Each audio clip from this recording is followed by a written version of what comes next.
Hi friends, मी भाग्यश्री तुम्हा सर्वांचं अगदी मनापासून स्वागत करते माझ्या यूट्यूब चॅनलमध्ये, ज्याचं नाव आहे अप्रतिम चव. तर फ्रेंड्स, तुम्ही पाहू शकता मस्त आपण मॅगी तयार केलेली आहे. ही 5 मिनिटामध्ये मॅगी कशा प्रकारे तयार होते हे पाहूया. त्यासाठी लागणारं साहित्य इथं मॅगीचे 2 पॅक घेतलेले आहेत मी, आणि त्यानंतर मी घेतलेला आहे इथे कांदा, मध्यम आकाराचा कांदा आहे, आणि मॅगीमध्ये जो मसाला भेटतो ना, ते मसाल्याची 1-2 पुडी मी वापरणार आहे. सध्या एक ठेवलेली आहे इथं. एक टोमॅटो घेतलेला आहे आणि एक हिरवी मिरची घेतलेली आहे. आणि त्यानंतर मी कढईमध्ये पॅनमध्ये काय केलेलं आहे, तेल टाकलेलं आहे, थोडंसं जिरं मोहरी टाकलेलं आहे. ते तडतडल्यानंतर त्याच्यामध्ये कांदा टाकून घ्यायचा आहे आणि तो मस्त प्रकारे आपल्याला लाल होऊ द्यायचा आहे. आणि त्यानंतर एक हिरवी मिरची कट केलेली ते आपण टाकून घेणार आहोत. जास्त स्पायसी करायचं नाही, कारण ऑलरेडी त्या मॅगी मसाल्यामध्ये सगळंच काही पदार्थ असतं, त्याच्यामुळे तिखट म्हटलं तर थोडंसं टेस्ट बदलते, दुसरं काही नाही. तर त्यानंतर आपण काय करणार आहोत, जे टोमॅटो कट केले होते ना, तर ते टोमॅटो टाकून घ्यायचा आहे. टोमॅटो तुम्ही जास्त पण टाकू शकता, कारण कसं आहे माहिती आहे का, जास्त टाकल्यामुळं ना असं जास्त आंबटपणा त्याला येतो. त्याच्यामुळं मी इथे एकच टोमॅटो यूज केलेला आहे. आणि हा पण टोमॅटो मस्तपैकी तेलामध्ये आपल्याला परतून घ्यायचा आहे.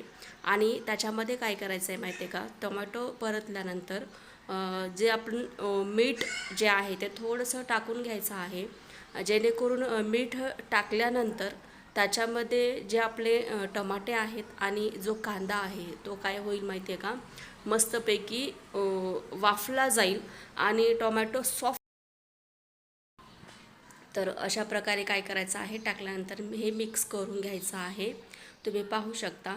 आणि हे तुम्ही मिक्स झाल्याच्या नंतर थोडंसं वाफून घेतल्याच्या नंतर 1-2 मिनटं त्याला वाफ येऊ द्यायची आहे. परत त्याला मिक्स करून हा जो मॅगी मसाला आहे तो मसाला त्या फोडणीमध्ये टाकायचा आहे. जास्त टाकायचं नाही, एक अर्धा चमचा जरी टाकला ना तरी चालतो, कारण वरून आपल्याला अजून मसाला टाकायचाच आहे.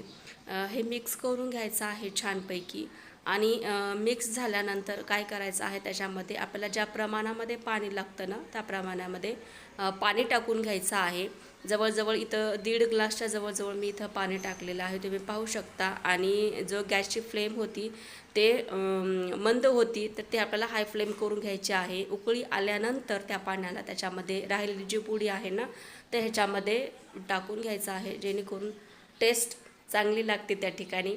आणि मस्तपैकी त्याला परत व्यवस्थित असं मिक्स करून घ्यायचं आहे. आणि पाणी थोडंसं आपल्याला वाटलं की आटलेलं आहे, पूर्ण मसाला एकत्र झालेला आहे, मग अशा वेळेस काय करायचं आहे, जे मॅगीचे जे 2 पॉकेट आपण जे घेतलेले होते, तर ते काय करायचं आहे, अखंड जसं तसे त्याच्यामध्ये टाकायचं आहे. आणि काय करायचं आहे, त्याला मस्तपैकी त्या पाण्यामध्ये मिक्स करून घ्यायचं आहे, जेणेकरून जे मॅगीचे जे हे आहेत ते सॉफ्ट होतील आणि पूर्ण पाण्यामध्ये नंतर ते काय होतील, मिक्स होतील. एक 5 मिनटानंतर आपण पाहतो आहे की आता ते सगळं मिक्स झालेलं आहे. आणि थोडंसं मॅगी मसाला जो माझ्याकडे होता, दुसरं जर पॅकेट होतं, तर मी काय करत आहे, वरून टाकत आहे, जेणेकरून त्याच्यामधलं जे फ्लेवर आहे ती टेस्ट आपल्याला मस्त अशी लागेल. हे सर्व काही त्याच्यामध्ये टाकून व्यवस्थित परत एकदा आपल्याला मिक्स करून घ्यायचं आहे. तुम्ही पाहू शकता त्याच्यामध्ये थोडंसं पाणी आहे, अजून पाणी काही पूर्णपणे आटलेलं नाही आहे इथे.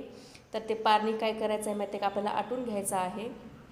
आता तुम्ही पाहू शकता मॅगी जी आहे ती आपली व्यवस्थित अशी झालेली आहे.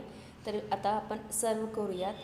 तर ही जी मॅगी आहे तर खाण्यासाठी तयार आहे. तुम्ही पाहू शकता मी एका बाउलमध्ये मॅगी काढून ठेवलेली आहे आणि वरतून ना सजावटीसाठी कोथिंबीर मी टाकत आहे.